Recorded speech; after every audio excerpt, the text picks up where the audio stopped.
धीर धेनम श्रवणपटे अतिवरा महावाक्य जनार्दन सच्चिदानंदत्वं शरणं व्रजेश। यादवेन्द्रं दयादाता पुंडरीक्षा क्षीरसागर शयनं कमलनयनं नमस्तुते नमामि श्रीहरि। धैर्य से जिसको धारण किया जाता है, कर्णपटुओं से जिनका पान किया जाता है, ऐसे सच्चिदानंद भगवान श्री यादवेंद्र सरकार को मैं नित्य ही चिंतन करता हूँ, नमन करता हूँ, जिनको नमन करने से मंगलादि मंगल तो हो ही जाते हैं, साथ ही में बहुत बड़ा बल मिलता है मनुष्य। वाणी ब्रह्माणी करो वाणी परनितवास, राम कथा वर्णन करूं पूर्ण कर्म आस। पूरा ही त्रिलोक ये शक्ति का है रूप, नव दुर्गा की शक्ति है देखो दिव्य स्वरूप। जब तक शक्ति नहीं किसी में कुछ भी नहीं कर पाए, शक्तिहीन जब जगत हो तब अवतार प्रगटाए। तो श्राद्ध पक्ष उसको ही जानो, अधोगति उसको ही मानो। इच्छाओं में जब शक्ति नहीं तो इच्छा अतृप्त रह जाती है, और आत्मा प्रबल नहीं हो तो वह अधोगति में जाती है। इस कारण मुक्ति के लिए और शक्ति दो प्रगटाए। पितृपक्ष आत्मा को शक्ति और मुक्ति देता भाई।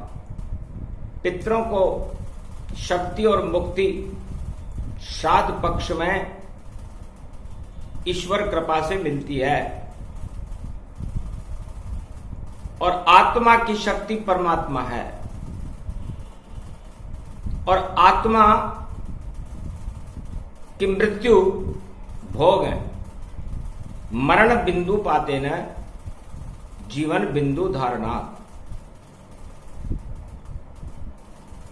आत्मा को प्रबल करने से परमात्मा मिलते हैं, और शरीर का भोगों में हास करने से पंच तत्व की इस देह का नाश हो जाता है। इसे कांड कहते हैं। कांड प्रकंड अब सुनो भवानी, श्राद्ध पक्ष की कथा कहानी। सोमवार अमृत भरा और षष्ठी रूप दिखाए, और देखो कलयुग में भी जगत में और अरबों कांड प्रगटाए। जब तक कांड नहीं होता तब तक प्रकांड नहीं होता। तो प्रकांड कौन है? प्रकांड तो परमपिता परमात्मा है। त्रिलोक की समस्त जानकारियों को जानने वाले नारायण है उमा। मैं स्वयं हूं। जगत गुरु मैं बन गया और जानू ज्ञान विज्ञान, पूरे त्रिलोक की अरबों वर्ष की और गति मुझे ही मान। मैं ही समय हूं, मैं ही गति हूं, मैं ही ज्ञान हूं, मैं ही विज्ञान हूं, मैं ही जीवन हूं, मैं ही प्रलय हूं, मैं ही गीता हूं, मैं ही रामायण हूं, मैं ही कांड हूं और मैं ही प्रकांड हूं। तो कांड कलयुग में अब प्रगटावे और घर घर कांड नजर आवे। तो जब आत्मा से चले जाते हैं सिया राम वनवास, तब होता है कांड का और ये शरीर प्रवास। जब किसी आत्मा से राम और सीता का वनवास हो जाए, वह आत्मा शुभ कर्मों का त्याग कर दे, जाको प्रभु तारुण दुख दे, तिनकी मति पहले हर ले। उनकी मति कुमति हो जाती है। राम और सीता उस आत्मा से निकल करके वनवास में चले जाते हैं। उसके बाद आत्मा और अयोध्या की एक ही राशि है। 14 वर्ष तक जो स्थितियां राम और सीता लक्ष्मण के वनवास जाने के बाद हुई, वैसे ही सुमति जब आत्मा को छोड़ करके चली जाती है और कुमति रूपी मंत्रा का प्रवेश होता है, तो उल्टे सुलटे काम करे और चाहे राजा प्रजा कोई भी हो और इतने सारे कांड करे, उन कांडों से फंसता वही हो। कांड पे कांड होता रहे और नहीं बने वो प्रकांड, और उन कांडों को हटाने आते नारायण भगवान। तो उन कांडधारियों को और उन कांडों को हटाने के लिए भगवान नारायण भारत में प्रकट हो जाते हैं। और कांड कुमति से पैदा होता है, और कुमति मंथरा ने केकई जैसी को कुमति से भरपूर कर दिया। राजा दशरथ को पर कुमति का प्रकोप हो गया और राम और सीता को वनवास हो गया। सत्ता सुख इसी को कहते हैं। तपस्या से जो सत्ता प्राप्त करता है वह राजयोगी होता है, और राजयोगी खुद भी दुख पाता है, पुरुषार्थ से अपनी प्रजा को सुखों से भरपूर कर देता है। राम सिया लक्ष्मण को देखो कर गए वन में निवास, 14 वर्ष का ले लिया अपने आप वनवास। पर भारत को सुखी बनाया, दानववाद अंत करवाया। राम राज भारत प्रगटाया और सुखी हो गई भारत माता। पूरी भारत माता अयोध्या सुखी हो गई। तब उमा जी ने पूछा, महाराज चारों युग में कांड राजा प्रजा करे भरपूर, और कैसे समस्या दूर हो और हमें सुनाओ जरूर। इन कांडों से कैसे बचें, क्योंकि हाथ उठाए राम प्रण कीना और निश्चरविहीन पृथ्वी कर दीना। तो भगवान राम ने तो हाथ उठाकर प्रतिज्ञा की थी, इसे कहते हैं रघुवंश की प्रतिज्ञा। प्राण जाए पर वचन न जाई, और कलयुग में इसका उल्टा हो रहा है। वचन जाए पर सत्ता न जाई। हमारे वचन झूठे हो जाएं कोई दिक्कत नहीं, हमारे ही तो है। हम खुद झूठे, ये जग झूठा, तो वचन सत्य क्यों होए। और झूठ झूठ को बोल कर सत्ता सुख भोगोए। हम झूठ बोलकर ही तो सत्ता को भोगते हैं और कांड करते हैं। और चारों युगों की यह परंपरा रही है कि सत्ता चलाने के लिए राजा झूठ पर झूठ बोलते हैं, और जैसे ही राजा झूठ बोलना शुरू करता है, चाहे वो अयोध्या का राजा हो, मथुरा का राजा हो, भारत का राजा हो, अमेरिका का राजा हो, विश्व, रूस का, चीन का, कहीं का भी हो, वहां से राम और सीता चले जाते हैं और वहां कुमति प्रवेश कर जाती है। और कुमति प्रवेश करते ही उल्टे सीधे होए, सब कुछ उल्टा होता है और कांड कांड गति हो, कांड होने लग जाते। तो कांड कांटों की तरह है, और कांटे उस राजा के सामने समस्याएं हैं। जो राजा अपनी समस्याओं का, अपनी प्रजा की समस्याओं का समाधान न कर सके, समझो आता जाता उसे कुछ भी नहीं, और फिर भी गुलाब कहलाता है, और गुलाब के नीचे देखो कांटा नजर न आता है। जिस डाली पर गुलाब उगता है वो डाली कंटक की डाली है, और वह गुलाब की जड़, गुलाब का तना और गुलाब के कांटे और गुलाब की पत्ती मिलकर ही उस गुलाब को खिलाते हैं। वो गुलाब राजा होता है। और भारत के राजा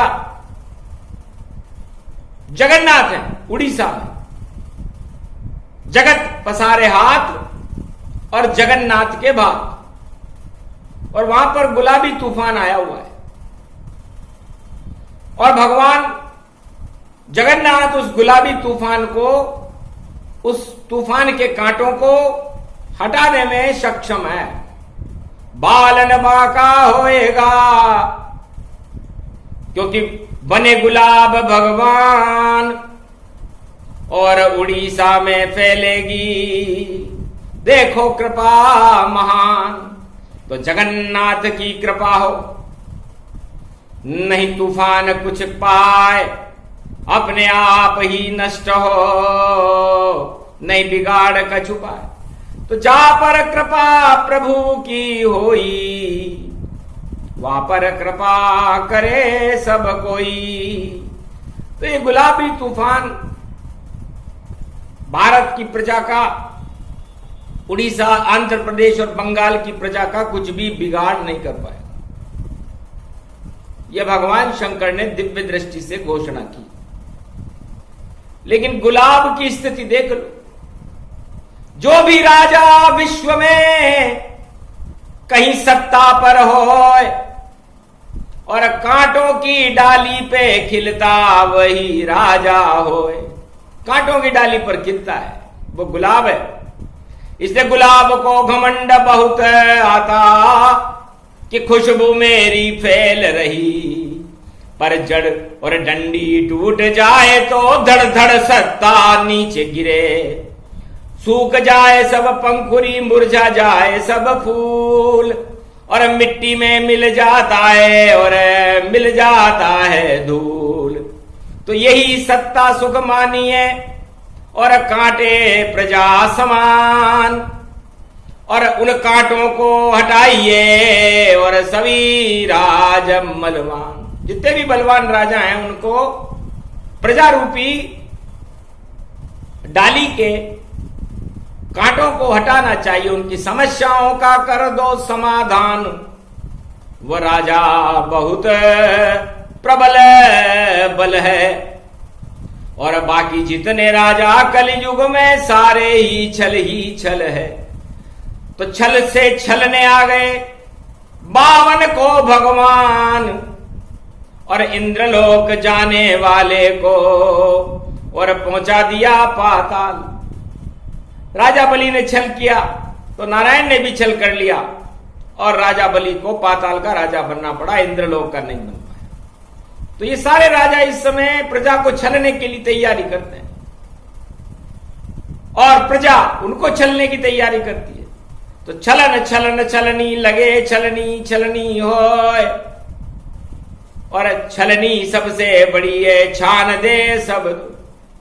छलनी सबसे बड़ी होती है, अच्छे अच्छे राजनेताओं को छान देती है, अच्छे अच्छे राजाओं को धूल चटा देती है। क्योंकि कंटकमय गुलाब को जानो और सर्वशक्ति वे भगति मानो।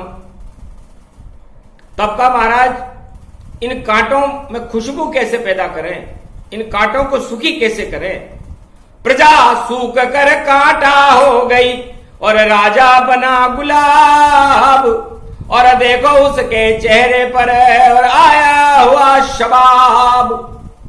तो जब तक कांटे जगत में सब शबाब बेकार, अहंकार है उस गुलाब को और वह गुलाब बेकार, वो गुलाब बेकार है जो अपने अहंकार में अपनी खुशबू पर इतरा रहा है। उससे तो वो कांटे अच्छे, उस कांटों की वजह से ही तो वो गुलाब खिल रहा है। तो कांटों की रक्षा करो गुलाब, ये मार्गदर्शन तुम्हें देते हैं। और कांटे तो सड़क पर बैठे हैं जो सबको ही दुख देते हैं। सड़क पर कांटा फैल रहा हो, हमें दिख रहा है कि सोमवार फैले हैं कांटे और धरती पर कांटे ही कांटे, उन कांटों को कैसे छाटे, दुख और दर्द हम कैसे बांटे। सड़क पर बिखर गए कांटे, फिर उस राजा का क्या होगा, उनके दुख को वह नहीं सुनता और कांटे नहीं बुआर रहा। हर राजा को चाहिए कि वह सड़क पर फैले हुए कांटों को बुआरे, वरना वह कांटे उसके चुभे घायल राजा होए। ऐसा घायल होएगा फिर ठीक कभी नहीं होए। नासूर बन जाते हैं वो कांटे जिसके चुभते हैं, और वह चुभन बड़े बड़े गुलाबों को मिट्टी में मिला देती है। इसलिए कांटों और गुलाब, तो जल में तो गुलाब तूफान उठा और श्राद्ध पक्ष की बेला है, और सारे भारत में बिखरे कांटे, इसे कोई हटाने वाला नहीं। और नभ से रोगों की हो रही बरखा, और कौन इसको हटाएगा। सारे जगत को देख रहे हैं भोले शंकर, सब पता हमें चल जाएगा। तो कोई रक्षक है नहीं, बख्शक ही सब जान। इस कारण सदी की समी प्रगटे कल की भगवान। तब उमा जी ने पूछा, महाराज राजा भी कांड करे और प्रजा का भी दुख दूर न हो तो क्या करना चाहिए। प्रजा करे तो क्या करे, कांटों का इसमें क्या दोष है। यदि वो सड़क पर बैठे हुए हैं तो उन कांटों को हम किस तरह फूल बनाएं, उनको कैसे सुखी करें। क्योंकि कांटे भी धरती से उगते, धरती से फूल उगाना है, और जितने भी उगाने वाले हैं उनको खुशहाल बनाना है। तो अन्नदाता उनको कहे जो धरती में फूल उगाए, फसल उगाए इस धरती पर, वही कांटे हटाए। तो इन कांटों को तो वो फूल उगाने वाले माली हटा सकते, राजा नहीं हटा सकता। वन माली उनको ही जानो, वही ये कांटे हटाएंगे, और वही अन्नदाता भारत के भगवान वही कहलाएंगे। क्योंकि बिना अन्न के कोई भी राज प्रजा नहीं ताज। भूखे मर जाए जगत अगर नहीं अन्न होए उपजा। यदि अन्न उत्पादन न हो तो राजा राज किस पर करेगा, प्रजा खाएगी क्या। तो सबसे बड़ी समस्या उमा और मेरे सामने आई है, और श्राद्ध पक्ष की बेला है, और कांटे सामने पाई। तो कांट कटीली झाड़ियां यही पाप का रूप, और जिस राजा के सामने कांटे पड़े अनूप, और वो कांटे पड़े हुए हों, और राजा कहे कि मैं तो गुलाब हूं, तो आती है हंसी भगवान शंकर को। वह गुलाब कुछ नहीं कर पावेगा, और टूट गया उस डाली से तो कांटों में गिर जावेगा, वो कांटे उसके ही चुभ जावेंगे, वह उसे हटा नहीं पावेगा। या तो राजा हटा दे कांटों को, वरना राजा खुद पछतावेगा। तो सबसे पहले राजाओं को और यही दे रहे ज्ञान, पहले कांटे हटाइए बोले शिव भगवान। तो भगवान शंकर कहते हैं कि जब राजा की बुद्धि काम न करे और प्रजा पर कांटे ही कांटे छाए हुए हों, तो एक ही कांड जगत में जानो, रामचरित मानस उसे मानो। तो सबसे सुंदर कांड है राजा प्रजा जपाए, नवरात्रा आगे पड़े और 7 गुरु को आए। सत्य पे सत्ता है कि गुरुवार को नवरात्रा भारत में पड़ रहा है। तो सुंदर कांड घर में पढ़ो, कर लो उसका पाठ, सब गुलाब और कांटे अपने आप हो साफ। ये गुलाब भी साफ हो जाएगा और कांटे भी साफ हो जाएंगे, ये भगवान शंकर ने कहा। तो ये सुंदर कांड रामचरितमानस में समस्त कांडों को जो संसार में इस समय कलयुग में भी हो रहे हैं उनको हटाने में सक्षम है। और भगवान राम को भी सुंदर कांड करना पड़ा, शक्ति उपासना करनी पड़ी थी। और रावण ने करी थी वहां प्रतिज्ञा, जब राम विवाह जनकपुरी हुआ, कि मैं अणु अस्त्र का मालिक हूं, मेरा प्रकोप अब शुरू हुआ। पूरे विश्व में अणु अस्त्रों की कर दूंगा बोचार, और एक बार इस सीता को मैं ले जाऊं लंक के द्वार। यही प्रतिज्ञा मेरी है, सुनो दशरथ सरकार, रोक सको तो रोक लो बहू तुम्हारी प्यार। ये तुम्हारी बहू है और इसको मैं यहां धनुष तो नहीं उठा सका क्योंकि मैं कमजोर राजा रहा। इतने बड़े अणु अस्त्रों का मालिक, 4 वेद 6 शास्त्र 18 पुराण मालिक होकर के, सोने की लंका का मालिक होकर भी मैं एक इस शिव जी के धनुष को नहीं उठा सका। तो कोई बात नहीं, मैं इस सीता को तो उठा करके लेके जाऊंगा। गुरु वशिष्ठ दशरथ घबराए, सुनी चुनौती मन मुस्काए। तब राजा दशरथ घबरा गए कि यदि भारत पर इसने अणु अस्त्रों का प्रयोग कर दिया, यह आतंकवादी है, तो भारत की प्रजा का क्या होगा। तब गुरु वशिष्ठ ने कहा राजा कुछ ही नहीं होगा, कर्म प्रदान विश्व करी राखा, जैसे कर्म वैसे फल चाखा। वह तो आतंक फैलाएगा और अणु प्रकोप कर जाएगा, पर हम करेंगे अवध में धर्म नीति और राजनीति बन जाएगा। वो धर्म नीति राजनीति बन जाएगी। तो सीता बन गई राजनीति और राजदूत इसे बना देंगे, और राम लखन और सीता को हम लंका में पहुंचा देंगे। यही हमारी योजना, समझ सके नहीं कोई, और राजनीति लंका जावे तो लंका ही क्षय हो। तो सीता बन गई राजनीति और पंचवटी में लग गई आग। तुम पावक में करो निवासा, मैं अब करन चहूं नर लाग।